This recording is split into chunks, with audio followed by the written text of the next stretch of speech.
قضات اس کا 8واں باب اس کی 18ویں آیت سے 35ویں آیت تک۔ پھر اس نے زبا اور ذلمنا سے کہا کہ وہ لوگ جن کو تم نے تبور میں قتل کیا کیسے تھے؟ انہوں نے جواب دیا، جیسا تو ہے ویسے ہی وہ تھے۔ ان میں سے ہر ایک شہزادوں کی مانند تھا۔ تب اس نے کہا کہ وہ میرے بھائی میری ماں کے بیٹے تھے، سو خداوند کی حیات کی قسم اگر تم ان کو جیتا چھوڑتے۔ پھر اس نے اپنے بڑے بیٹے میں بھی یتر کو حکم کیا کہ اٹھ ان کو قتل کر، پر اس لڑکے نے اپنی تلوار نہ کھینچی کیونکہ اسے ڈر لگا، اس لیے کہ وہ ابھی لڑکا ہی تھا۔ تب زبا اور ذلمنا نے کہا، تو آپ اٹھ کر ہم پر وار کر، کیونکہ جیسا آدمی ہوتا ہے ویسی ہی اس کی طاقت ہوتی ہے۔ سو جدعون نے اٹھ کر زبا اور ذلمنا کو قتل کیا اور ان کے اونٹوں کے گلے کے چندن ہار لے لیے۔ تب بنی اسرائیل نے جدعون سے کہا کہ تو ہم پر حکومت کر، تو اور تیرا بیٹا اور تیرا پوتا بھی، کیونکہ تو نے ہم کو مدیانیوں کے ہاتھ سے چھڑایا۔ تب جدعون نے ان سے کہا کہ نہ میں تم پر حکومت کروں اور نہ میرا بیٹا، بلکہ خداوند ہی تم پر حکومت کرے گا۔ اور جدعون نے ان سے کہا کہ میں تم سے عرض کرتا ہوں کہ تم میں سے ہر شخص اپنی لوٹ کی بالیاں مجھے دے دے۔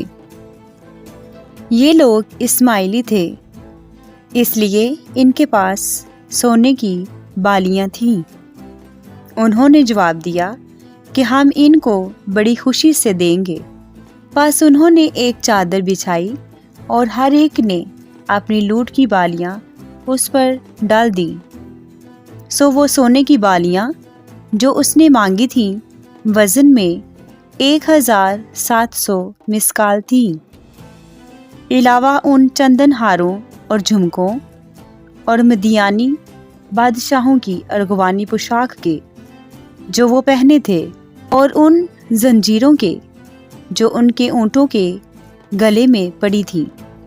اور جدعون نے ان سے ایک افود بنوایا اور اسے اپنے شہر عفرہ میں رکھا، اور وہاں سب اسرائیلی اس کی پیروی میں زناکاری کرنے لگے، اور وہ جدعون اور اس کے گھرانے کے لیے پھندا ٹھہرا۔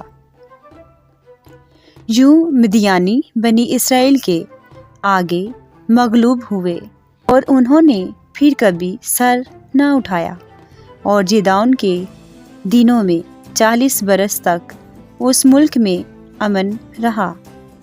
اور یواس کا بیٹا یربال جا کر اپنے گھر میں رہنے لگا، اور جدعون کے 70 بیٹے تھے جو اس ہی کے صلب سے پیدا ہوئے تھے، کیونکہ اس کی بہت سی بیویاں تھیں، اور اس کی ایک حرم کے بھی جو سیکم میں تھی، اس سے ایک بیٹا ہوا، اور اس نے اس کا نام ابی ملک رکھا۔ اور یواس کے بیٹے جدعون نے خوب عمر رسیدہ ہو کر وفات پائی، اور ابی ازریوں کے عفرہ میں اپنے باپ یواس کی قبر میں دفن ہوا۔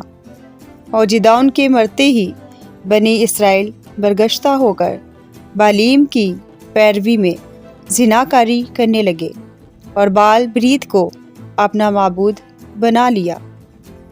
اور بنی اسرائیل نے خداوند اپنے خدا کو، جس نے ان کو ہر طرف ان کے دشمنوں کے ہاتھ سے رہائی دی تھی، یاد نہ رکھا، اور نہ وہ یربال یعنی جدعون کے خاندان کے ساتھ ان سب نیکیوں کی عوض میں جو اس نے بنی اسرائیل سے کی تھی مہر سے پیش آئے۔ آمین۔